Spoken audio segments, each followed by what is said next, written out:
है कैसे बने वो श्याम बाबा और इनके पीछे कौन सी पौराणिक कथा है। आइए सुनते हैं खाटू श्याम जी की कथा। कौरव वंश के राजा दुर्योधन नेमी दोष पांडवों को सताने और उन्हें मारने के लिए लाशागृह का निर्माण कराने लगे, पर सौभाग्यवश वे उससे बच निकले और वनवास में रहने लगे। एक समय जब वे वन में सो रहे थे, उस स्थान के पास ही एक हडिम नाम राक्षस अपनी बहन हिडिंबी के साथ रहता था। तब उनको मनुष्य यानी उन पांडवों की गंध आई तो उन्हें देखकर राक्षस ने कहा, इन मनुष्यों को मारकर मेरे पास ले आओ। हिडिंबा अपने भाई के आदेश से वहां आई, जहां पास ही सभी भाई द्रौपदी के सहित सो रहे थे और भीम उनकी रक्षा में जाग रहा था। भीम के स्वरूप को देखकर हिडिंबा उस पर मोहित हो गई और मन में सोचने लगी, मेरे लिए यह उपयुक्त पति हो सकता है।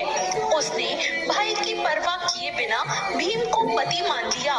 कुछ देर बाद हिडिंबे के वापस न लौटने पर हिडिंबासुर वहां आया और स्त्री के सुंदर वेश में अपनी बहन को भीम से बात करता देखकर क्रोधित हुआ।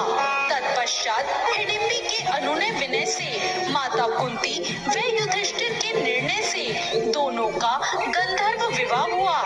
उपरोक्त अवधि के अंतर्गत हिडिंबी गर्भवती हुई और एक महाबलवान पुत्र को उसने जन्म दिया। वो बच्चा बाल रहित था, इसलिए उसका नाम घटोत्कच रखा गया। हिडिंबा ने कहा, मेरा भीम के साथ रहने का समय समाप्त हो गया और आवश्यकता होने पर पुनः मिलने के लिए वह कहकर अपने अभिष्ट स्थान पर चली गई। साथ ही घटोत्कच भी सभी को प्रणाम कर आज्ञा लेकर उत्तर दिशा की ओर चला गया। जल्द ही श्री कृष्ण के कहने पर मणिपुर में मरु दैत्य की लड़की कामकंटका से गंधर्व विवाह हुआ। वे कुछ समय व्यतीत होने के बाद उन्होंने महान पराक्रमी पुत्र को जन्म दिया, जिसके शेर की भांति सुंदर केशों को देखकर उसका नाम बर्बरीक रखा गया। बल की प्राप्ति के लिए उसने देवियों की निरंतर आराधना करके तीनों लोकों में किसी में ऐसा दुर्लभ अतुलनीय बल का वरदान मांग लिया और देवियों ने बर्बरीक को कुछ समय वहीं निवास करने के लिए कहा और कहा कि एक विजय नामक ब्राह्मण आएंगे, उनके संग तुम्हारा और अधिक कल्याण होगा।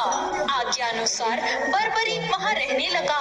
तब मगध देश के विजय नामक ब्राह्मण वहां आए और 7 शिवलिंगों की पूजा की, साथ ही विद्या की सफलता के लिए